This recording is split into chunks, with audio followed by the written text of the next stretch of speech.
It's nice to be speaking for the first time in the new house in your presence. I stand in support of the Women's Reservation Bill.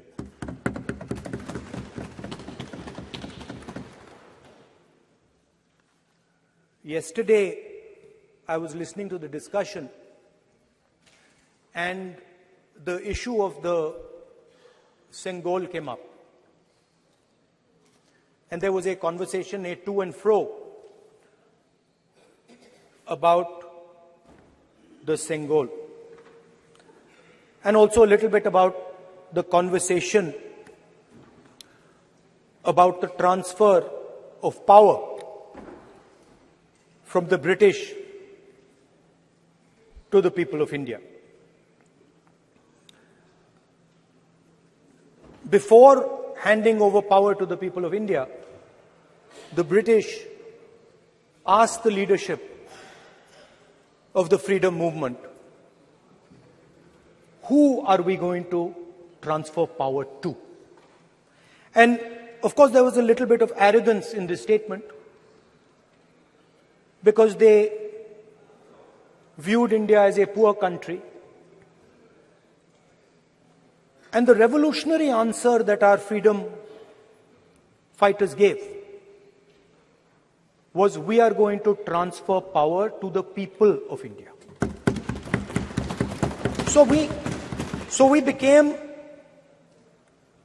a country that from its inception gave the vote to all our women. And this was a revolutionary thing at the time. We also gave the vote to every single community. And the vote was a mechanism of transfer of power.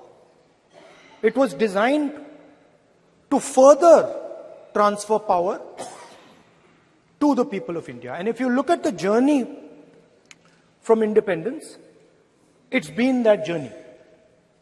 It's been a constant transfer of power, more and more and more power to the people of India, on one side. And on the other side, the counter idea, that take away power from the people of India. This is the fight that is going on. And in fact, in many ways, it is the fight that is taking place today. Huge step forward in the transfer of power to the women of India was Panchayati Raj, where they were given reservation and they were allowed to enter the political system at scale. And this is another step. It's a big step. It is not a small step. And I'm sure everybody in this room, the treasury benches, the opposition, everybody agrees that this is a very important step for the women of our country. They fought for independence. They are as capable as any man, in many ways more capable, and should be given as much space as they possibly can be given. There is one thing, in my view, that makes this bill incomplete. I would like to have seen OBC reservation included in this bill. I think it is very important that a large chunk of India's population, large chunk of India's women should have access to this reservation. And that is missing in this bill. There are also two things that seem strange to me. One is the idea that you require a new census to implement this bill.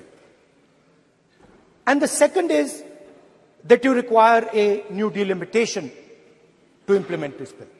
In my view, it is quite simple.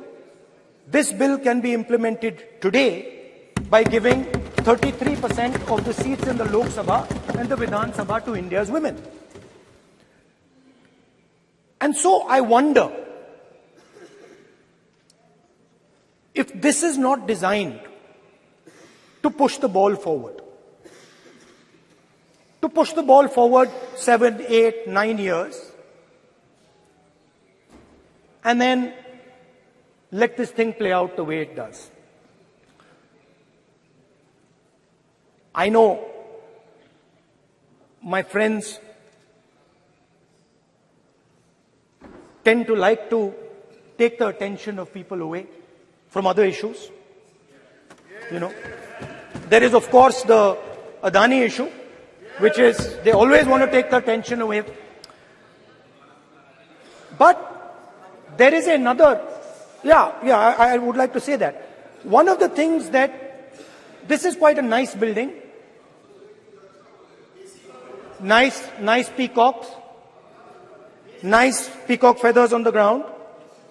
Nice peacock feathers in the chair. It's a nice, tasteful building. But frankly, I would have liked to see the President of India in this process. The President of India is a woman. She represents the tribal community, and it would have been befitting to have her visible in this transfer from one house to the other. So, one of the things that the government likes to distract from, of course, is Mr. Adani. And there is another thing that the government likes to distract everybody from. And that thing is called the caste census. For some reason, and I don't quite understand what this reason is, the moment the opposition raises the issue of caste census, the BJP tries to create a new distraction, a new sudden, event, so that the OBC community and the people of India look the other way. In my research for this speech, I took a look at the different institutions that define how our country moves forward. There are many. There is the Lok Sabha, Rajya Sabha, Vidhan Sabhas. There is the bureaucracy. There is the press. And there's the judiciary. And I looked with an eye to understand what is the participation of the OBC community in these institutions. मतलब हमारे जो institutions हैं उनमें OBC की भागीदारी कितनी है, ये सवाल मैं पूछ रहा था और मैंने अलग अलग इंस्टीट्यूशंस में थोड़ा रिसर्च किया. जो सेंट्रल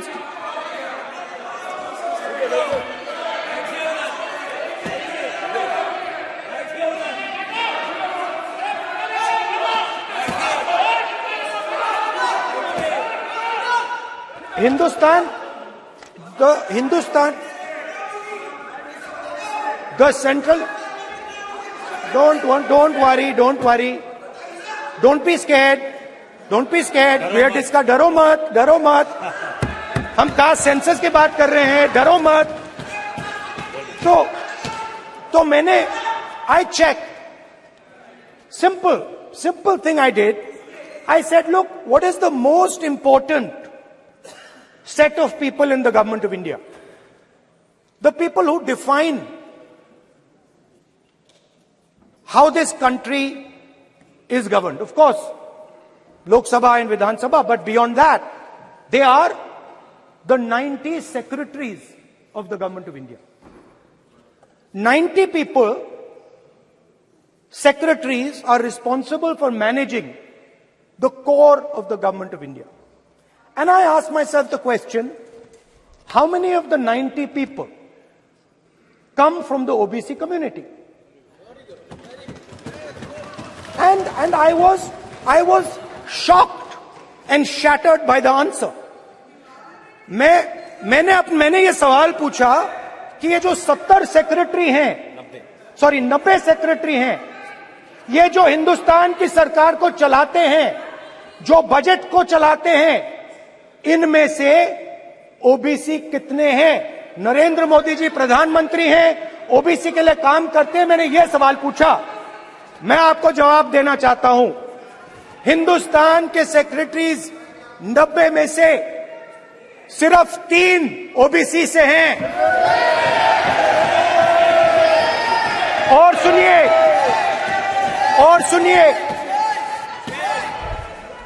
सुनिए, नहीं घबराइए मत, डरो मत।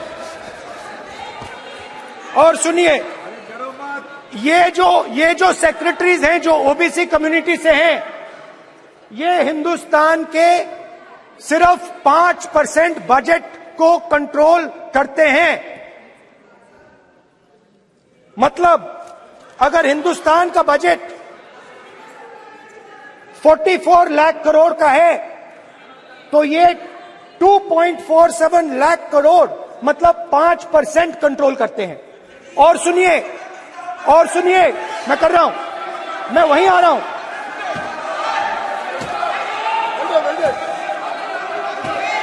मतलब ये जो है आप ओबीसी की बात नहीं सुनना चाहते, ओबीसी की बात नहीं सुनना चाहते, आप ओबीसी के खिलाफ हैं, आप ओबीसी के खिलाफ हैं, ओबीसी के खिलाफ हैं, आप ओबीसी के अधिकार के बारे में नहीं सुनना चाहते, ओबीसी के बारे में नहीं सुनना चाहते, ओबीसी के प्रति न्याय नहीं चाहते, ओबीसी के प्रति न्याय नहीं होना चाहिए। ये सी दे नॉट शोइंग ये जो है, हाँ, मैं माननीय सदस्य से आग्रह करूंगा, एक मिनट रुकिए। माननीय सदस्य से मैं आग्रह करूंगा, एक तो ये महिला आरक्षण बिल है, और दूसरा सभी माननीय सदस्य समान है। डरो मतो ये शब्द इस पार्लियामेंट में नहीं बोलना चाहिए।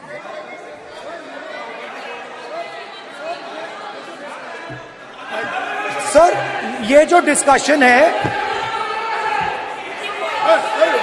Sir, speaker sir, this discussion,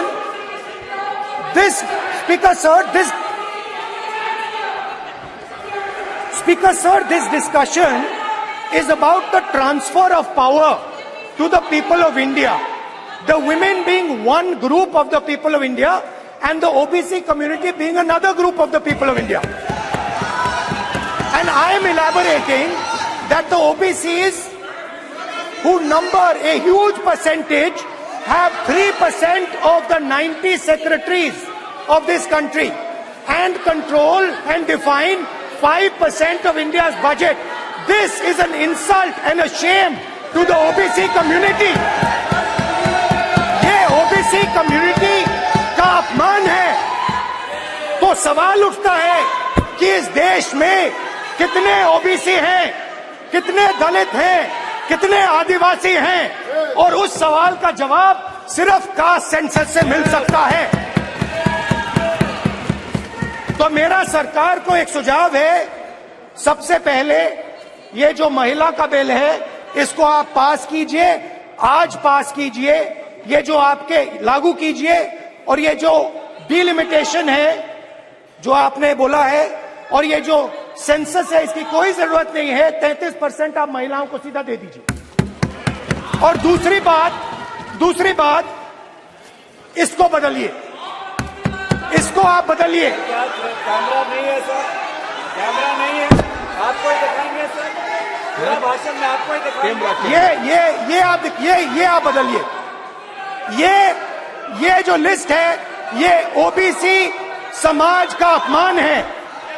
90 लोग हिंदुस्तान के सेक्रेटरी हैं, उनमें से 3 लोग ओबीसी समाज के हैं, 5% बजट को कंट्रोल करते हैं।